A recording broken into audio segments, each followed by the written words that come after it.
आओ सुनाऊं कहानी। लाइक शेयर सब्सक्राइब कमेंट करना ना भूलें।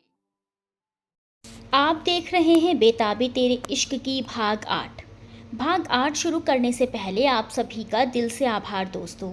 आपका साथ हमारे लिए बहुत मायने रखता है। चलिए चलते हैं फिर। पुष्पा और प्रेम जी पर बुआ जी की बातों का असर नहीं होता था, लेकिन उन्हें डर था कि कहीं बेटियां उनकी किसी बात में ना आ जाएं। श्री भार्गव निवास पहुंच चुकी थी। आशी और विशा श्री के इर्द गिर्द बैठी हुई थी, क्योंकि श्री को पूरे भार्गव परिवार के लिए कपड़े बनाने थे। इसीलिए वो पूरे परिवार की पसंद और नापसंद को अच्छी तरह समझना चाह रही थी। शालिनी और अलका जी भी श्री के साथ ही बैठी थी और श्री से अपनी पसंद के बारे में बता रही थी। साथ ही श्री भी उन्हें कुछ सलाह दे रही थी जो उन्हें पसंद आई। मैम, मैं आप लोगों की पसंद को समझ रही हूँ। मैं 1-2 दिन में आप लोगों के लिए कुछ नए डिज़ाइंस बना कर ले आऊँगी। उसी दिन फैब्रिक भी डिसाइड कर लेंगे। आशी और मिशा जी, आप लोग तब तक कलर डिसाइड करके मुझे बता दीजिएगा। शालिनी जी ने कहा, दुल्हन के लिए तो लाल रंग का ही सही रहता है। मैं तो यही कहूँगी कि आशी के कपड़े लाल ही रंग के हों। आशी अपने लिए थोड़ा बदलाव चाहती थी। ताई जी, आजकल दुल्हन सिर्फ लाल जोड़ा ही नहीं पहनती, अब तो दुल्हन के लहंगे भी तरह तरह के रंगों में बनते हैं। आपने देखा ना सगाई का लहंगा कितना खूबसूरत था। अलका जी ने शालिनी जी का समर्थन करते हुए कहा, वो सगाई थी आशी, फिर उसमें तुमने पहना ना अपनी पसंद का रंग। दुल्हन हरे पीले कपड़ों में अच्छी नहीं लगती। क्या माँ, आप भी? आशी ने मुंह बनाते हुए कहा। तभी आशी की दादी भी वहां आ गई। उन्हें देखते ही श्री ने हाथ जोड़कर नमस्ते किया। खुश रहो बेटा, क्या चल रहा है यहाँ भाई, मुझे भी बताओ। मिशा ने कहा, दादी, ताई जी और माँ चाहते हैं कि आशी दी की शादी का जोड़ा लाल रंग का हो, लेकिन आशी दी अपनी शादी के जोड़े में थोड़ा अलग चाहती हैं। सावित्री जी ने सोचते हुए कहा, आशी, हर रस्म के साथ अलग अलग रंग जुड़े होते हैं बेटा। जैसे मेहंदी के दिन तुम हरे रंग को पहन सकती हो, हल्दी के दिन पीला रंग, वैसे ही शादी के दिन तुम सुहागन बन जाओगी। तुम्हारी मांग में लाल सिंदूर सजेगा तो जोड़ा भी लाल ही अच्छा लगता है, लेकिन तुम्हें कुछ अलग करना है तो लाल के साथ कोई और रंग मिला लो। मीशा, यह आइडिया अच्छा है दादी, मैं कुछ दिन में डिज़ाइंस के साथ आप लोगों से मिलती हूँ। श्री ने कहा, फिर 2 पल रुककर कहा, मिशा जी ने कहा था कि पूरे परिवार के लिए कपड़े बनाने हैं, तो एक बार अगर घर के पुरुष सदस्यों से भी मुलाकात हो जाती तो अच्छा होता। सावित्री जी बोली, अभी तो सारे पुरुष सदस्य घर से बाहर हैं, तुम एक काम करो, रविवार के दिन आ जाओ, सभी घर पर ही मिलेंगे। श्री ने हाँ में सर हिलाया और वहाँ से निकल गई। युवराज कॉलेज में चिराग सर पर नज़र रखने लगा था। वो जल्दबाजी में कोई कदम नहीं उठाना चाहता था, लेकिन रत्ना की सुरक्षा को लेकर वो सतर्क भी था। चिराग और रत्ना दोनों इस बात से अनजान थे। उधर चिराग भी मौके के इंतज़ार में था और रतन भी किसी तरह असाइनमेंट साइन करवाने के जुगाड़ में थी। गुंजन मैम अपनी क्लास खत्म करके निकली ही थी कि पीछे से रतन ने आवाज़ लगाई, मैम 1 मिनट प्लीज़, मुझे कुछ बात करनी है। गुंजन मैम रुक गई। जब सारे स्टूडेंट्स वहाँ से निकल गए तो रतन ने झिझकते हुए कहा, मैम, वो मुझे आपकी एक हेल्प चाहिए। हाँ रत्ना बोलो। मैम, क्या आप मेरी असाइनमेंट पर प्रोफेसर चिराग सिंह के साइन करवा देंगी? रतन ने अपनी असाइनमेंट आगे बढ़ाते हुए कहा। गुंजन मैम ने रत्ना को अच्छे से देखा। वो बहुत उम्मीद लगाए गुंजन मैम को देख रही थी। क्या बात है रत्ना, तुम खुद क्यों नहीं जा रही? गुंजन मैम ने वजह जाननी चाही। बस यूं ही मैम, रतन ने बात टालने की कोशिश करते हुए कहा। ठीक है लाओ, लेकिन अगर उन्होंने साइन करने से इनकार कर दिया तो? गुंजन मैम ने सोचते हुए कहा, प्लीज़ मैम, आप कैसे भी करके करवा देंगी, मैं जानती हूँ। रत्ना ने भरोसा जताते हुए कहा।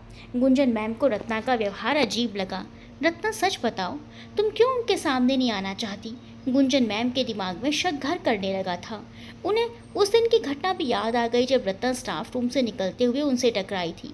उन्होंने फिर से रतन से पूछा, रत्ना क्या कोई बात है, मुझे बताओ, मैं तुम्हारी मदद करने की कोशिश ज़रूर करूँगी। रत्ना को युवराज की बात याद आ गई।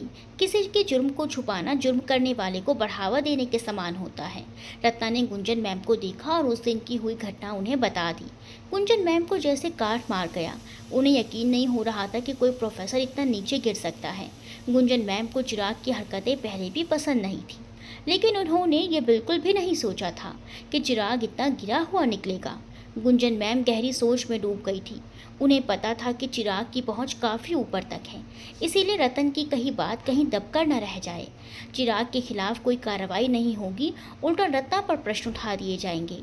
उन्होंने बहुत सोच समझ कर कहा, रत्ना घबराओ मत, वैसे भी अब तुम कॉलेज तो आओगी नहीं। जी मैम, तुम मेरे साथ चिराग सर के पास चलना, वो मना नहीं कर पाएंगे और ना ही कोई बदतमीजी कर पाएंगे, गुंजन मैम ने कहा।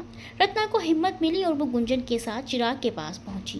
गुंजन मैम अपनी जगह पर बैठ गई और रत्ना को इशारा किया। रत्ना आत्मविश्वास के साथ चिराग के पास जाकर खड़ी हो गई।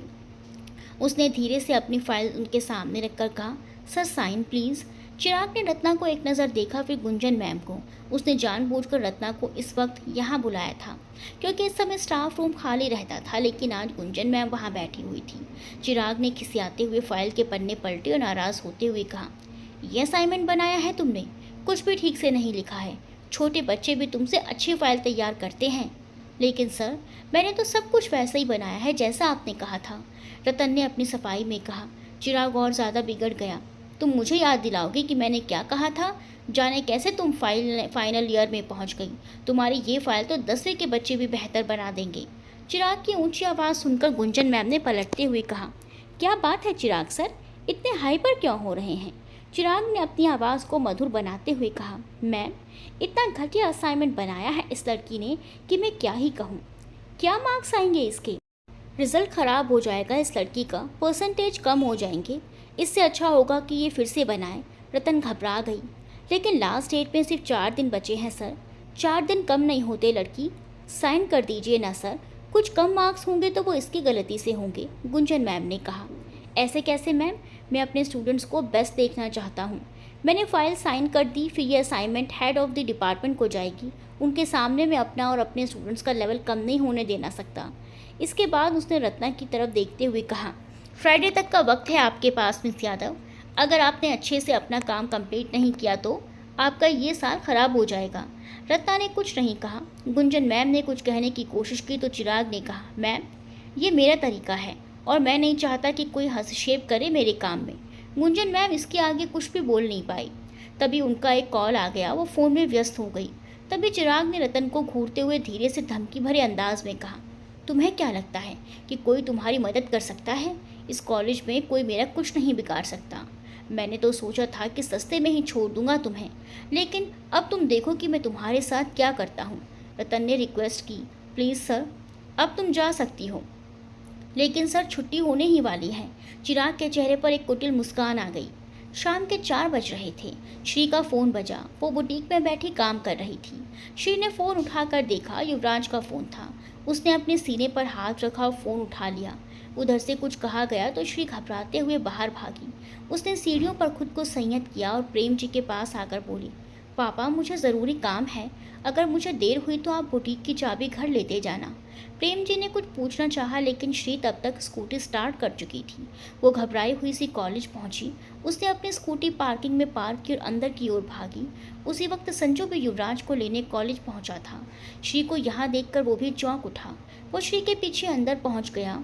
कॉलेज की छुट्टी हो चुकी थी तो सभी स्टूडेंट्स घर जा चुके थे। श्री भागती हुई प्रिंसिपल के ऑफिस पहुंची तो उसकी सांसें चढ़ी हुई थी। दरवाज़ा पहले से ही खुला हुआ था। श्री ने दरवाजे पर हल्की दस्तक दी तो सभी नज़रें उस ओर घूम गई।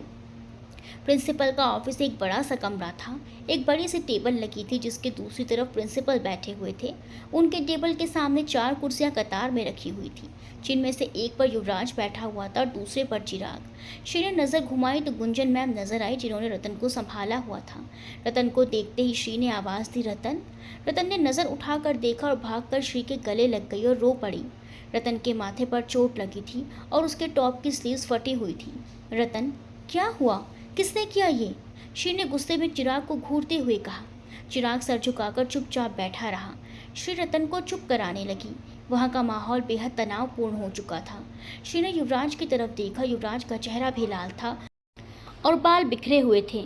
श्री ने गुस्से में कहा, रतन, किसने की ये बदतमीजी तेरे साथ? रतन ने चिराग की तरफ उंगली दिखाई। श्री की मुट्ठियाँ भिज गई थी। गुंजन मैम खड़ी होकर बोली, घबराने की बात नहीं है मिस, रतन बहादुर लड़की है, वो बिल्कुल ठीक है। श्री ने ठंडी आवाज़ में कहा। रतन तो हमेशा ठीक रहेगी मैम, लेकिन जिसने इसके साथ ये किया है उसे उसकी सज़ा मैं दिला कर रहूँगी। श्री पुलिस को फ़ोन करने लगी, तभी युवराज ने कहा, पुलिस को खबर कर दी गई है, पुलिस आती होगी। आपको रत्ना के साथ रहने के लिए बुलाया गया है, आप अपने माता पिता को भी बुलवा लें। श्री ने कोई जवाब नहीं दिया। वो रतन को संभाल कर बैठने लगी और अपने गले में लिपटा हुआ स्टॉल रतन के कंधे के चारों तरफ लपेट दिया। गुंजन मैम ने श्री के सामने एक मोबाइल रख दिया जिसमें एक वीडियो की रिकॉर्डिंग थी। दरअसल हुआ यूं था, रतन जब असाइनमेंट साइन करवाने गई तब युवराज की पूरी नज़र उस पर थी। युवराज ने स्टाफ रूम में पहले से ही एक कैमरा छुपा कर रख दिया था। इस कैमरे का एंगल ऐसा था कि पूरे स्टाफ रूम में जो भी हो रहा था वो सब रिकॉर्ड हो रहा था। रत्ना जब गुंजन मैम के साथ वहां पहुंची तभी युवराज समझ गया था कि चिराग कोई हरकत ज़रूर करेगा, लेकिन गुंजन मैम की उपस्थिति के कारण वो कुछ नहीं कर पा रहा था। उसी वक्त गुंजन मैम के मोबाइल पर फ़ोन आया जो कि युवराज ने किया था। युवराज ने उन्हें बहाने से बाहर बुला लिया। उसके 5 मिनट बाद ही कॉलेज की छुट्टी हो गई। चिराग को लगा कि सारे लोग घर चले गए होंगे, इसीलिए उसने अपना असली रंग दिखाना शुरू कर दिया। चिराग ने रत्ना से कहा, अब तो छुट्टी हो गई और तुम्हारी गुंजन मैम भी घर चली गई। इस वक्त यहाँ मेरे और तुम्हारे अलावा कोई नहीं। रतन ने घबरा कर कहा, सर प्लीज़ साइन कर दीजिए, मुझे भी देर हो रही है। चिराग अपनी जगह पर से उठकर खड़ा हो गया और रतन के इर्द गिर्द घूमने लगा। रतन के हाथ कांपने लगे थे। वो अपनी फाइल उठाकर बोली, सर मैं घर जा रही हूँ, साइन बाद में करवा लूँगी। ये कहकर वो मुड़कर जाने को हुई तो चिराग उसके रास्ते में खड़ा हो गया और कुटिलता से मुस्कुराते हुए बोला, अरे मिस यादव, ऐसा मौका फिर बाद में कब मिलेगा? थोड़ी देर में गार्ड सारे कमरे लॉक करके आता ही होगा। एक काम करो, तुम मेरे साथ आज मेरी गाड़ी में चलो, हम किसी होटल में जाएंगे और फिर वहीं, तुम समझ रही हो ना, मैं वहीं साइन कर दूंगा। रतन को उसकी बात सुनकर बहुत गुस्सा आया। उसने अपने डर पर काबू किया और सख्ती से बोली, क्या बकवास कर रहे हैं आप? मैं आपकी कंप्लेन करूँगी। चिराग जोर से हंसा, कुटिलता से बोला, कहाँ कंप्लेन करोगी तुम? कॉलेज अथॉरिटी मेरी मुट्ठी में है और पुलिस के पास जाने की हिम्मत नहीं तुम्हारे अंदर। गलती से तुम अगर पुलिस के पास चली भी गई तो अगले ही पल केस वापस लेने तुम खुद आओगी। रतन ने सवालिया नज़र से उसे देखा तो चिराग ने फिर से कहा, हाँ बिल्कुल सही कह रहा हूँ मैं। तुम्हें क्या लगता है तुम्हें निशाना क्यों बनाया मैंने? रतन हैरानी से उसे देखती रही तो चिराग ने कहा, पढ़ लिख कर थोड़ी बुद्धि खुली है तुम्हारे कास्ट के लोगों में, लेकिन तुम सब तो वही जड़ बुद्धि यादव कास्ट के। इन लोगों में बुद्धि और साहस की कमी पाई जाती है। तुम्हारा परिवार मेरे सामने मुंह तक नहीं खोल पाएगा। रतन ने गुस्से में कहा, लगता है भगवान श्री कृष्ण के बारे में नहीं सुना आपने सर। उनके जैसा बुद्धिमान और साहसी कोई दूसरा नहीं जन्मा और वो यादव कुल के ही थे। वो अपने साथ सब कुछ ले गए, उनसे तुम आज की तुलना नहीं कर सकती। चिराग ने एक लंबी सांस ली और रतन के पीछे आकर खड़ा हो गया और उसके बालों को छूते हुए बोला, ये क्या बातें लेकर बैठे हैं हम? चलो, मेरी गाड़ी पार्किंग में खड़ी है। वादा करता हूँ बहुत मज़ा आएगा तुम्हें, और ये भी वादा कि इस एग्ज़ाम में तुम्हारी मदद भी करूँगा। बीएड कंप्लीट होते ही बोकारो के किसी भी बड़े स्कूल में तुम्हारी जॉब भी पक्की। बोलो क्या ख्याल है? रतन ने गुस्से में आकर अपने हाथ की फाइल पटक दी और ज़ोर से बोली, मुझे आपका एहसान नहीं चाहिए, मैं फोइल होना पसंद करूंगी, जा रही हूं मैं। ये फाइल अपने सर से लगा कर रखिए। रतन बाहर निकलने लगी, लेकिन इस बार चिराग ने उसका हाथ पकड़ लिया और अपनी तरफ खींचा। रतन डर गई। छोड़िए मुझे, छोड़िए, वरना मैं चीखूंगी। चीख कर देखो, कोई नहीं आएगा, और अगर कोई आया भी तो उसे मैं बताऊंगा कि कैसे एग्ज़ाम में अच्छे मार्क्स के लिए तुम मुझे खुद को सौंपने के लिए तैयार हो गई। रतन का चेहरा सफ़ेद पड़ गया था। उसने अपने आप को छुड़ाने की कोशिश की, लेकिन चिराग ने उसका हाथ मजबूती से पकड़ रखा था। रतन ने 2-3 बार हाथ छुड़ाने की कोशिश की, लेकिन जब चिराग ने नहीं छोड़ा तो रतन ने ज़ोर लगाकर अपने घुटनों को मोड़कर उसके टांगों के बीच में दे मारा। अगले ही पल चिराग ज़मीन पर पड़ा दर्द से बिलबिला उठा था। रतन ने चीख कर कहा, यादव, ये सिर्फ एक जाति ही नहीं, एक इतिहास है। मेरे भीतर जाति अहंकार नहीं भरा है सर, लेकिन आपने बात उठाई है तो मैं बताती हूँ यादव होने का सही अर्थ। यादव यानी अहीर। अहीर जो संस्कृत के अभीर शब्द से बना है, जिसका अर्थ है निडर, निर्भय। और आज आप समझ गए होंगे कि यादव किसे कहते हैं। यादव अगर गाय पालना जानते हैं तो शासन करना भी जानते हैं। इतिहास के पन्ने पलट कर देख लीजिएगा, उत्तर भारत से लेकर दक्षिण भारत तक अहीर जाति आज भी सम्मान गौरव के साथ रहती है। हम गाय पालते हैं या दूध बेचते हैं तो इसका मतलब ये नहीं कि हमारे भीतर योग्यता की कमी है। भारतीय सेना में भी हमारा नाम सम्मान के साथ आता है, और अगर अब भी आपको लगता है कि यादव होने के कारण मैं सम्मान के योग्य नहीं, तो ये दिन याद कर लीजिएगा। रतन गुस्से में हाँफते हुए कमरे से निकलने लगी, लेकिन चिराग ने उसका पैर पकड़कर जमीन पर गिरा दिया, जिससे रतन के सर पर चोट आ गई।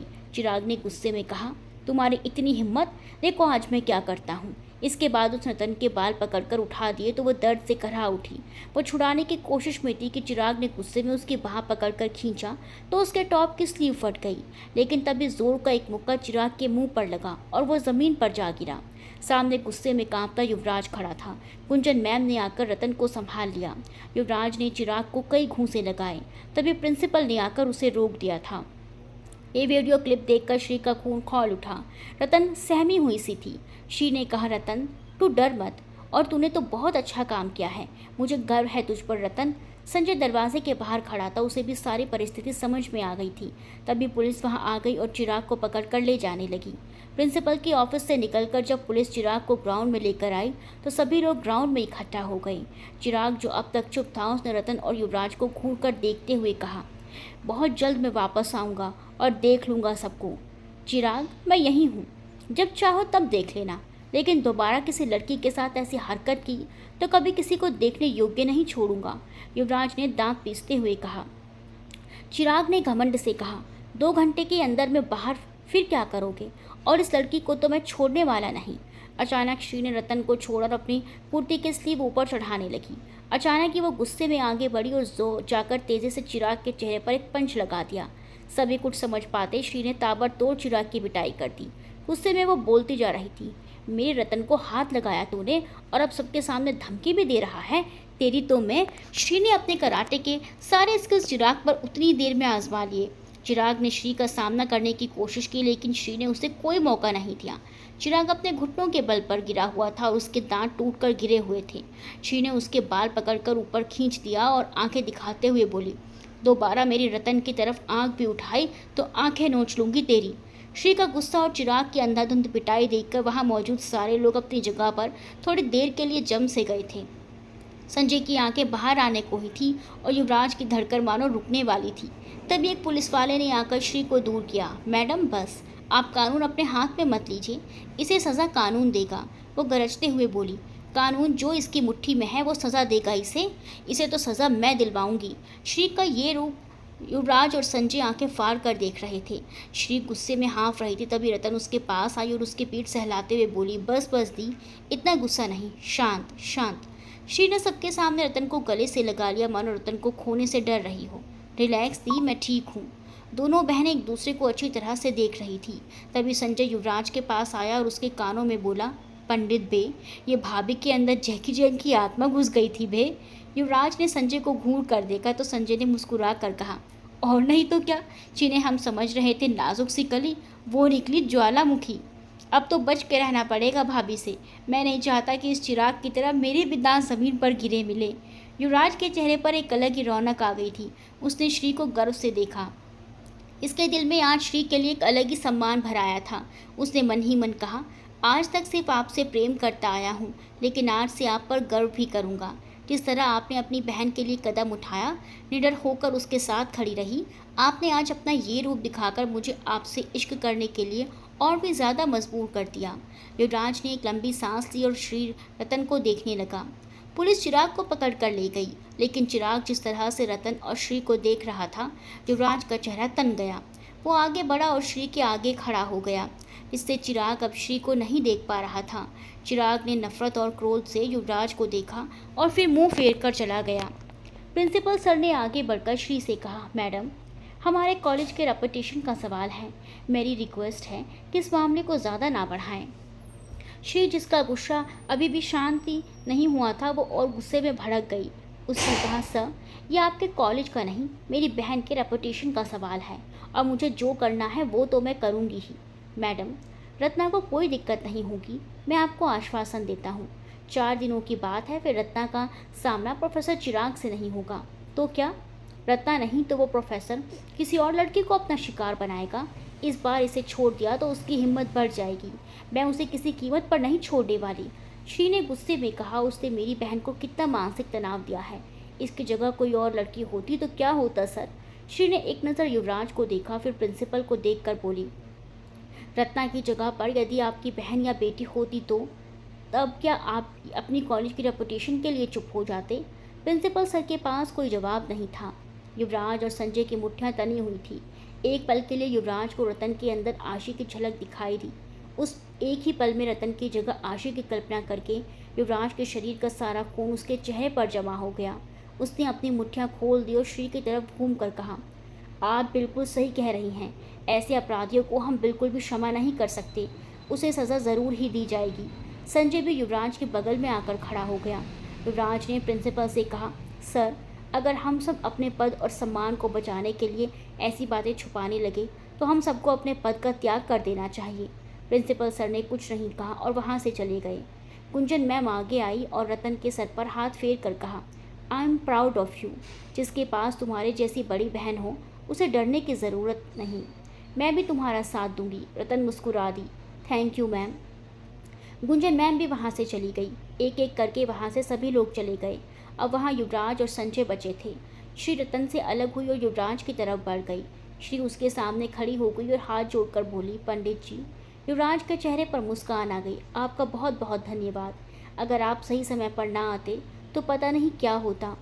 धन्यवाद की आवश्यकता नहीं है श्रद्धा जी। आपने सही समय पर मुझे सब कुछ बता दिया, वरना मैं कभी समय पर ये सब नहीं कर पाता। और अगर कोई अनर्थ हो जाता तो मैं कभी स्वयं को क्षमा नहीं कर पाता। आत्मग्लानि से भर जाता मैं।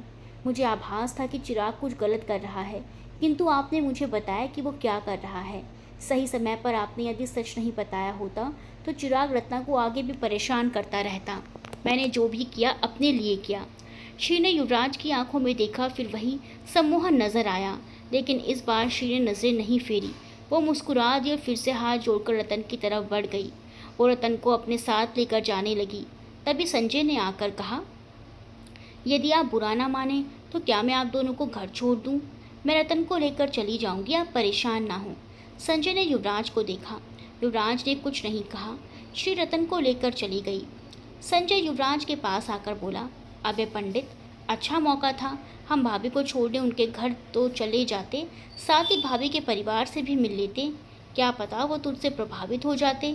युवराज हंस पड़ा। जिन्हें प्रभावित होना चाहिए वो तो हो नहीं रही, परिवार कैसे होगा? ऐसा नहीं है बे, आज भाभी ने तुझे धन्यवाद भी बोला। बहुत प्रभावित थी तुझसे आज। युवराज ने लंबी सांस लेकर कहा, उनका तो पता नहीं, लेकिन आज उनसे मैं और अधिक प्रभावित हो गया। कहते हैं कि लड़कियां गुस्से में और ज़्यादा खूबसूरत हो जाती हैं। खूबसूरत का पता नहीं, लेकिन गुस्से में जिस तरह से उसकी पिटाई कर रही थी, मुझे उन पर और अधिक प्रेम आने लगा है। मुझे तो भय लग रहा था कि भाभी से। युवराज मुस्कुरा दिया और गाड़ी की तरफ जाते हुए बोला, जाने क्या हुआ है और क्या होगा मेरा। मैं हो गया हूँ अब और भी दीवाना तेरा।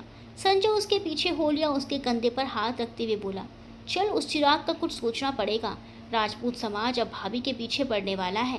युवराज के चेहरे पर गंभीरता आ गई। श्री रतन को लेकर घर पहुंची। दोनों बहनों को एक साथ देखकर पुष्पा जी चौंक गई। रतन के सर की चोट और फटी हुई टॉप देखकर घबराते हुए बोली, क्या हुआ जी? तुम लोग कहाँ से आ रही हो? अरे चोट कैसे लगा? किसी से मारपीट की होगा? कहीं गिर पड़ी के आई होगा? पुष्पा जी ने रतन का हाथ पकड़कर बैठा दिया और उसकी चोट देखने लगी। रतन अचानक से अपनी माँ के गले लग गई।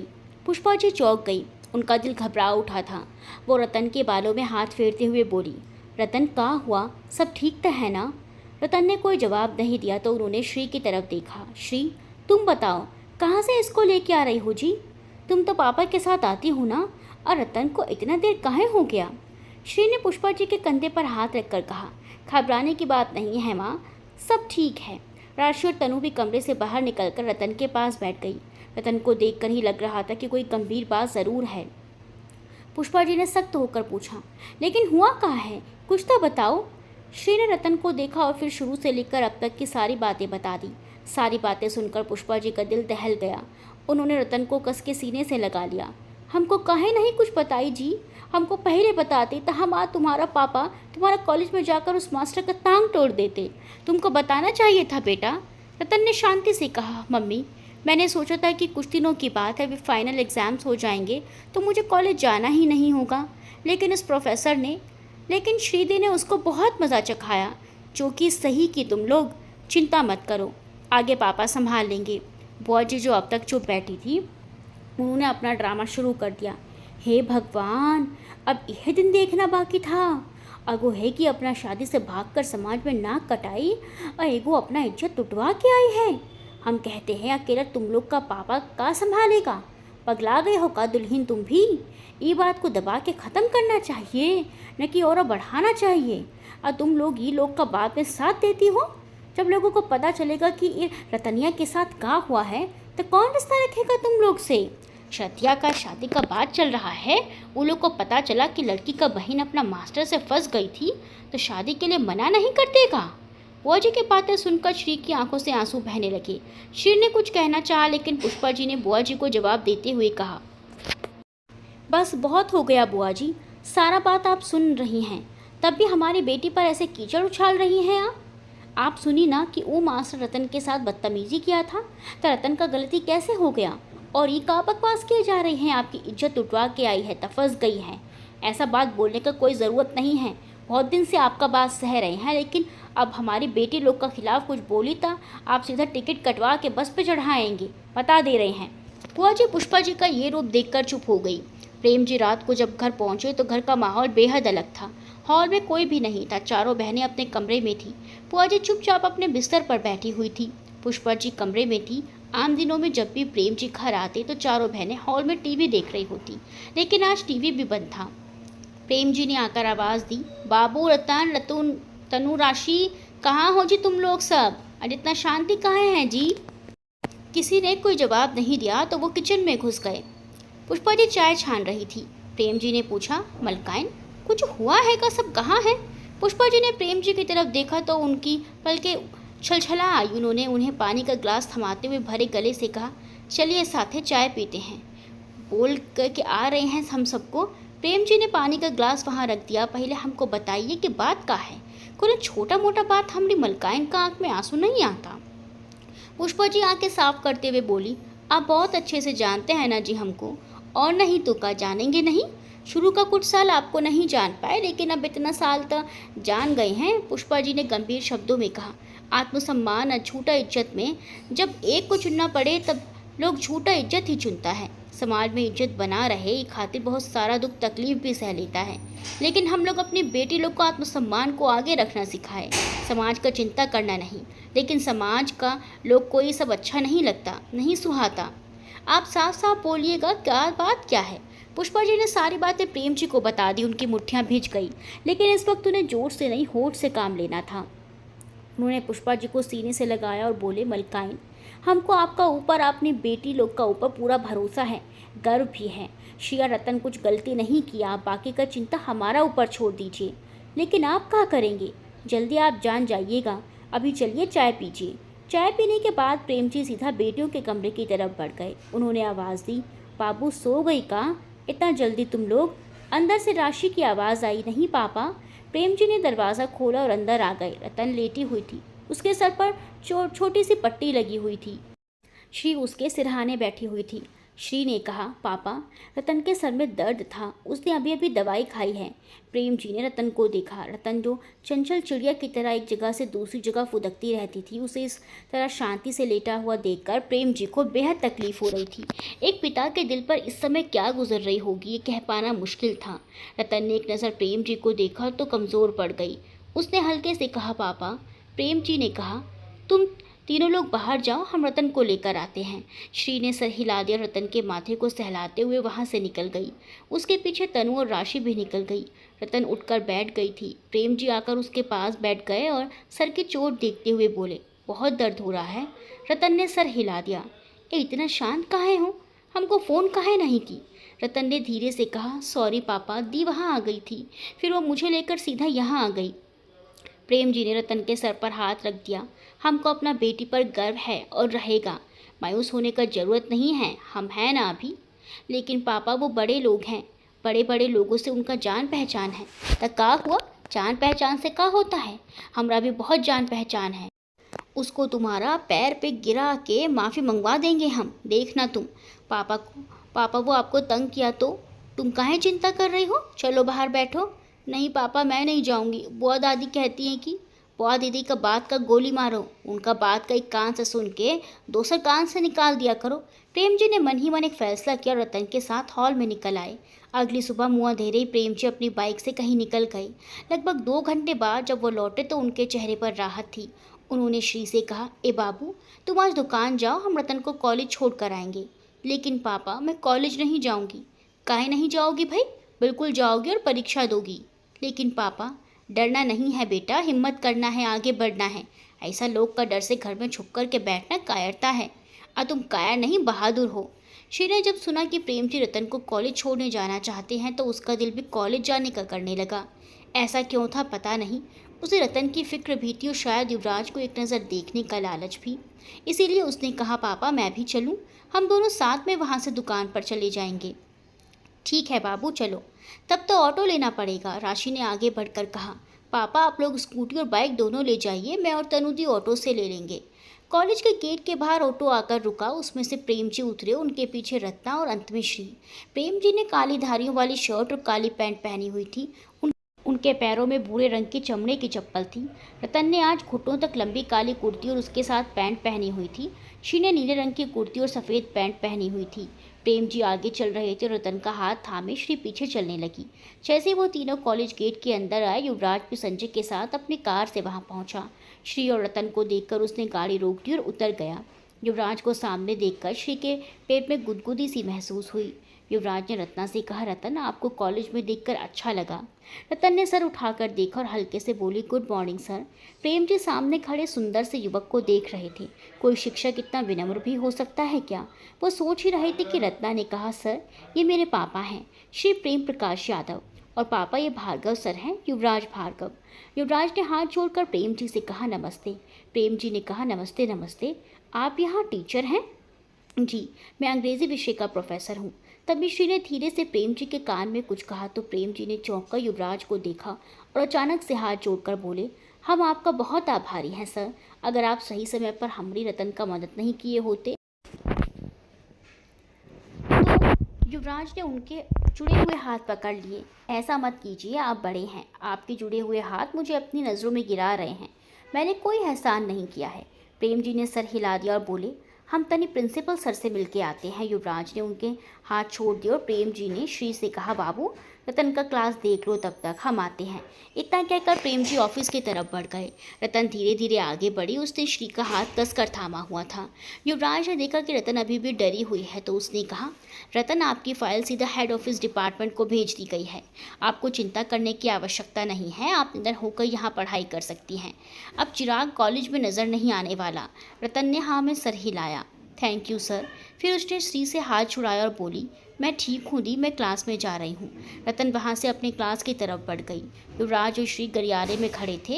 युवराज श्री को देखकर मुस्कुराकर बोला, कल आपका क्रोध देखकर बहुत गर्व हुआ। जी? श्रद्धा ने हैरानी से कहा, जिस तरह से कल आपने चंडी का रूप धारण करके चिराग की धुलाई की, वो दृश्य याद करके रोमांचित हो उठते हैं हम। हमने आपके उस रूप की कल्पना भी नहीं की थी। पंडित जी, आवश्यकता के अनुरूप तो देवी माँ भी अपने रूप बदलती है। फिर उस चिराग ने जो किया था उसे अपनी आंखों के सामने ऐसे ही नहीं छोड़ सकती थी मैं।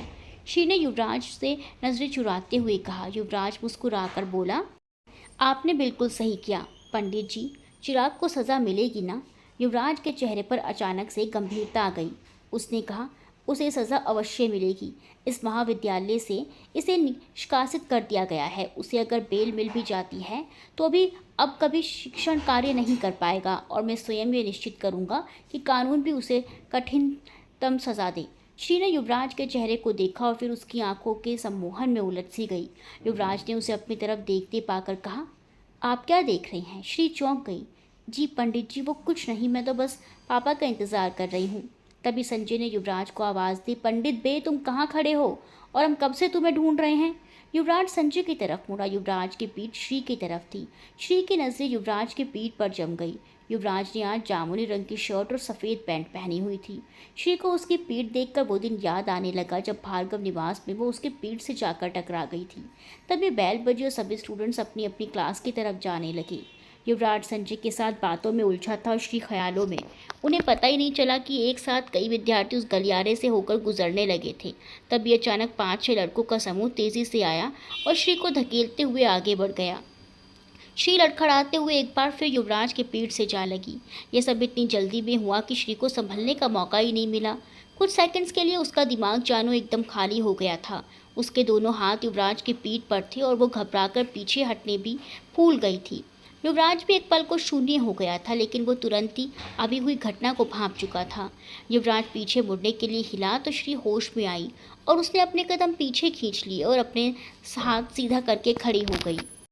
आई एम सॉरी पंडित जी, मैंने आज भी कुछ नहीं किया। ये तो एक दुर्घटना थी। युवराज ने वाक्य पूरा कर दिया। श्री युवराज की आवाज़ सुनकर शर्म से पानी पानी हो गई। जी, वो उन लड़कों का ग्रुप आकर मुझसे टकरा गया था और मैं संभल नहीं पाई। युवराज ने जाते हुए उन लड़कों को देखा। उसकी नज़रें सर्द हो गई। संजय ने श्री को देखा जो घबराई हुई सी इधर उधर देख रही थी। संजय ने कहा, उन लड़कों ने आपको धक्का दिया और आपने जाने दिया उन्हें? श्री ने उलझन भरी नज़रों से संजय को देखा तो संजय ने कहा, अरे उनमें से एक को तो पकड़कर जोर का पंच लगाती आप, तो आगे से वो किसी लड़की से नहीं टकराते। कोई बात नहीं, गलती से हुआ होगा। श्री ने कहा, हाँ ये बात भी है, वरना जानबूझ के करने वाले का हाल आप क्या करती ये मैं कल देख चुका हूँ। संजय ने हंसते हुए कहा तो श्री झेप गई। संजय ने युवराज को देखा तो युवराज ने कहा, संजय शर्मा आपको देर हो रही है। संजय युवराज को देखकर बोला, हाँ हाँ पंडित, जा रहा हूँ मैं। अब मेरा यहाँ खड़ा होना भी स्वीकार नहीं तुम्हें, जा रहा हूँ मैं। संजय ने नौटंकी करते हुए कहा और चला गया। श्री अभी भी इधर उधर देख रही थी। युवराज ने उसके सुर्ख गालों को देखते हुए कहा, आपको मैंने पहले भी कहा था ना कि मेरे साथ होने वाली हर दुर्घटना आपके साथ ही घटित होने लिखी है। श्री ने युवराज को देखा तो युवराज ने कहा, ये एक संयोग था, खुद को दोष देने की आवश्यकता नहीं। श्री ने हकलाते हुए कहा, लेकिन आपने कहा था कि आप किसी को स्पर्श नहीं कर सकते। युवराज श्री के पास सुनकर थोड़े हैरानी से उसे देखने लगा। श्री नज़रें नीचे किए हुए खड़ी थी। युवराज के दिल में श्री के लिए चाहत और उमड़ पड़ी। मैं किसी पराई स्त्री को स्पर्श नहीं कर सकता, लेकिन आपका स्पर्श मुझे पराया नहीं लगता। श्री ने अचानक सर उठाकर युवराज को देखा। युवराज की नज़रों में जो दिखाई दिया, श्री के गाल शर्म से लाल होने लगे थे। युवराज की बातों से उसके दिल की धड़कन बढ़ चुकी थी। युवराज की मुस्कुराहट और उन गहरी काली आंखों के सम्मोहन में श्री खोने लगी थी। कॉलेज प्रबंधन ने कुछ समय के लिए चिराग को निष्कासित कर दिया था, लेकिन इतनी सज़ा काफ़ी नहीं थी। वो बेल पर बाहर आ चुका था। उसके अगले ही दिन वो कुछ लोगों के साथ रत्ना के घर पहुंच गया था और अपना केस वापस लेने की धमकी देकर गया था। सुबह सुबह सभी तैयार होकर नाश्ता कर रहे थे, तभी 5-6 लोग ज़बरदस्ती घर में घुस आए। चिराग को देखते रतन घबरा गई तो श्री गुस्से से कांपने लगी। पुष्पा जी ने कहा, अरे कौन हो जी तुम लोग? अब बिना पूछे भीतर कहाँ घुसे आ रहे हो? निकलो यहाँ से अभी के अभी। चिराग के चेहरे पर कुटिल मुस्कान फैली, लेकिन सामने के दांत टूट जाने के कारण उसका चेहरा विकृत लगने लगा था। उसने कहा, मैं यहाँ ज़्यादा वक्त लेने नहीं आया हूँ, बस इतना कहने आया हूँ कि अपना केस वापस ले लो, वरना कहीं ज़्यादा बड़ी कीमत ना चुकानी पड़े। पुष्पा जी ने श्री और रतन को देखा। उनके चेहरों का उड़ा रंग देखकर समझ आ गया था कि वो कौन है। पुष्पा जी का दिमाग भन्ना गया था, लेकिन अपनी चारों बेटियों पर एक नज़र डालकर वो चुप रह गई। प्रेम जी उसके सामने आकर खड़े हो गए और सख्ती से कहा, धमकाने आए हैं हम लोग को? ना ना, एडवाइस देने। आखिर अपने परिवार की रक्षा और सुरक्षा कौन नहीं चाहता? और अगर केस वापस ना लें हम तो अभी सोचा नहीं है मैंने, लेकिन इतना तय है कि पछताना पड़ेगा। हमारी एक बेटी के साथ बदतमीज़ी करके बड़ा गलती कर चुकी हो तुम, अब धमकी भी देने आ गए। खुद को समझते का हो? चिराग सिंह नाम है मेरा, मैं तुम सबकी पहुंच से बाहर हूँ। मेरा कुछ नहीं बिगाड़ सकते तुम लोग, लेकिन मैं कुछ भी कर सकता हूँ। फिर ये केस का नाटक तो ज़िंदगी भर चलेगा। तुमको हमारा घर नहीं आना चाहिए था, अपना पहुंचकर रौब नहीं दिखाना चाहिए था। प्रेम जी ने आंखें दिखाते हुए कहा। चिराग ठाका लगाकर हंस पड़ा। नहीं तो क्या करोगे? हमारा कोई कुछ नहीं बिगाड़ सकता। थाना पुलिस जो करना है कर लो, लेकिन मैं तुम्हारे भले के लिए कह रहा हूँ, केस वापस ले लो और चैन की ज़िंदगी जियो। इतना कहकर चिराग वहाँ से चला गया, लेकिन यादव परिवार के मन में खौफ भर गया। 2 दिन बाद रतन की परीक्षाएं शुरू होने वाली थी, लेकिन अब उसे डर लगने लगा था। प्रेम जी ने अपने परिवार को हिम्मत दी। घबराने का ज़रूरत नहीं है बेटा, तुम लोग तैयार हो जाओ, हम आते हैं। उधर युवराज को पता था कि चिराग चुप नहीं बैठेगा। उसने कुछ सोचा, फिर अपने दादा सत्यप्रकाश के कमरे में चला गया। अचानक ही बोकारो शहर में कुछ हलचल बढ़ने लगी थी। प्रेम जी ने यादव महासंघ में अर्जी लगाई। यादव महासंघ तुरंत हरकत में आ गया। रतन जब घर से निकली तो 10-12 लोग सादे कुर्ते पैजामे में उसके घर के बाहर खड़े थे। प्रेम जी ने हाथ जोड़कर कहा, आप लोग का बहुत बहुत धन्यवाद जो आप लोग हमारा अर्जी पर यहाँ चले आए। तभी एक वृद्ध इंसान सामने आए। उन्होंने सफ़ेद धोती कुर्ता पहना हुआ था और कंधे पर एक गमछा रखा हुआ था। उन्होंने कहा, अरे प्रेम बाबू, कैसा बात कर रहे हैं, आपकी बेटी हमारी भी बेटी। फिर ये तो यादव समाज का इज्जत का बात है। वो मास्टरवा का इतना हिम्मत कि घर आके धमका के गया है। अब उसको पता चलेगा कि यादव लोग क्या कर सकता है। प्रेम जी, हाँ चाचा, हमारा परिवार पर नज़र डाला है वो। आप लोग का सहयोग से उसको झुका के ही छोड़ेंगे। रतन घबराई हुई थी। पुष्पा जी बाहर आकर रतन से बोली, रतन, ये चौधरी चाचा हैं, पूरा बोकारो में इनकी चलती हैं। ये तुम्हारा साथ खड़े हैं, तुमको अब डरने का ज़रूरत नहीं है। रतन धीरे से आगे बढ़ी और चौधरी जी का पाँव छूते हुए डबडबाई आंखों से वहाँ खड़ी भीड़ को देखने लगी। चौधरी जी ने कहा, अभी रो रही है बुड़बक, हम लोग का रहते हमारी बेटी का साथ कुछ हो जाए ऐसा संभव नहीं। बेफिक्र रहो, आओ जाओ चलो कॉलेज। हमारा केस बोकारो में रहते रहते उजर हो गया है। राजपूत लोग भी हमको अच्छे से जानता है, हमारा जान पहचान है यहाँ। तुम बस अपना पढ़ाई में ध्यान दो, देखो हम सब करते हैं। प्रेम जी ने रतन के सर पर हाथ फेर कर बोला, बेटा इनको तुम दादा कह सकती हो, तुम्हारा बाबा के दोस्त रहे हैं चौधरी चाचा। रतन ने एक नज़र पुष्पा जी को देखा और उनके साथ साथ चली गई। और रतन के साथ हमेशा कुछ लोग होते। प्रेम जी के घर और दुकान के बाहर भी कुछ लोग रहने लगे थे। यादव समाज ने राजपूत समाज के खिलाफ आघोषित आंदोलन छोड़ दिया था। चिराग का घर जिस सोसाइटी में था वहाँ केवल राजपूतों का ही घर था। अचानक ही उनके घरों में दूध आना बंद हो गया। 1-2 दिन तो सभी ने मैनेज किया, लेकिन उसके बाद भी दूध वाले जब उन्हें दूध देने से साफ साफ मना करने लगे तो उनका दिमाग ठनका। दूध न मिलने से सभी के भोजन पर असर पड़ने लगा। दूध, दही, मक्खन सबकी कमी अब सभी राजपूतों को अखड़ने लगी थी। जो मुद्दा अब तक कॉलेज, चिराग और प्रेम यादव के परिवार तक सीमित रह गया था, वो दो समाजों के बीच आ गया था। युवराज को रतन और श्री की चिंता थी, लेकिन उसे पता चल गया था कि उन्होंने अपनी सुरक्षा के लिए आवश्यक कदम उठा लिए हैं। तब उसने इंतज़ार करना ही सही समझा। श्री ने नए डिज़ाइन रेडी कर लिए थे, उन्हें दिखाने के लिए वो आशी से मिलना चाहती थी। उसके पास युवराज का ही नंबर था। वो सोच में गुम थी। बिना इन्फॉर्म किए किसी के घर जाना अच्छा नहीं था। युवराज को कॉल करने में श्री को संकोच हो रहा था, इसीलिए बहुत विचारने के बाद उसने युवराज को मैसेज किया, पंडित जी, मुझे आशु जी का नंबर चाहिए। थोड़ी देर में ही श्री का फ़ोन बजा। स्क्रीन पर पंडित जी फ्लैश होने लगा। श्री ने धड़कते दिल के साथ फ़ोन उठाया। पंडित जी? जी। युवराज ने अपनी खुशी संभालते हुए इतना ही कहा, मैं श्रद्धा बोल रही हूँ। मुझे आशु जी से मिलना है तो मुझे उनके घर आना पड़ेगा, तो बस इसीलिए मैं उनकी इजाज़त लेना चाहती हूँ कि मैं कब आ सकती हूँ। श्री ने अपनी थरथराती आवाज़ को नियंत्रित करने की कोशिश करते हुए कहा। युवराज सोच में पड़ गया। श्री के बुटीक से युवराज का घर 15 से 20 मिनट की दूरी पर था। उसे श्री की चिंता थी। वो नहीं चाहता था कि श्री स्कूटी चलाती हुई अकेली आए। वहाँ कुछ लोग मौजूद हैं उसकी सुरक्षा के लिए, लेकिन यहाँ इतने लोग उसके साथ आ पाएंगे? ये सोचकर युवराज ने कहा, उससे पहले क्या मैं आपसे कुछ पूछ सकता हूँ? जी जी पूछिए। श्री घबरा रही थी, जाने वो क्या पूछेगा। क्या रत्ना आप ठीक है? जी वो ठीक है, श्री ने सहजता से जवाब दिया। और आप? श्री चुहुक उठी। उसके दिल में गुदगुदी सी होने लगी। वो कुछ जवाब दे पाती उसके पहले युवराज ने फिर पूछा, बताइए आप कैसी हैं? जी जी मैं भी ठीक हूँ। मुझे पता चला कि चिराग ने क्या किया, लेकिन फिर खुशी हुई देखकर कि आप लोग और आपके पिता अपनी सुरक्षा कर सकते हैं। जी, श्रद्धा ने कहा तो युवराज बोला, जी हाँ, समाज के लोग एकजुट होकर किसी का विरोध करें तो उसे झुकना ही पड़ता है। आपके पिता ने सही कदम उठाया है। जी, पापा को हम सबकी सुरक्षा की व्यवस्था तो करनी ही थी। मैं पहले भी आपसे बात करके खबर लेना चाहता था, लेकिन आपकी अनुमति से आज मौका मिला है तो मैं आपसे कुछ पूछना चाहता हूँ। श्री एक बार फिर सोच में पड़ गई। पंडित जी क्या पूछना चाहते हैं? आप सुन रही हैं ना? श्री के कोई आवाज़ न आने पर युवराज ने पूछ लिया। जी जी मैं सुन रही हूँ। पंडित जी, श्री ने हड़बड़ा कर कहा, क्या मैं आपको फ़ोन कर सकता हूँ? जी।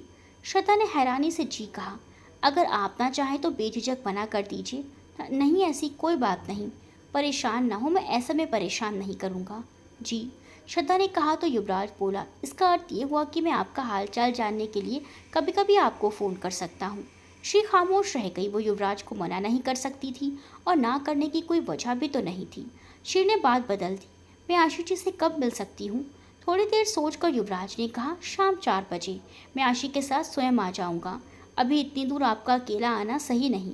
एक बार चिराग का कोई हल निकल आए फिर तो आपका हमेशा स्वागत है भार्गव निवास में। भार्गव निवास में श्रद्धा का स्वागत होगा या नहीं, या किस तरह से होगा, ये तो आने वाले भाग ही बताएंगे। तो बने रहें साथ बेताबी तेरे इश्क की में।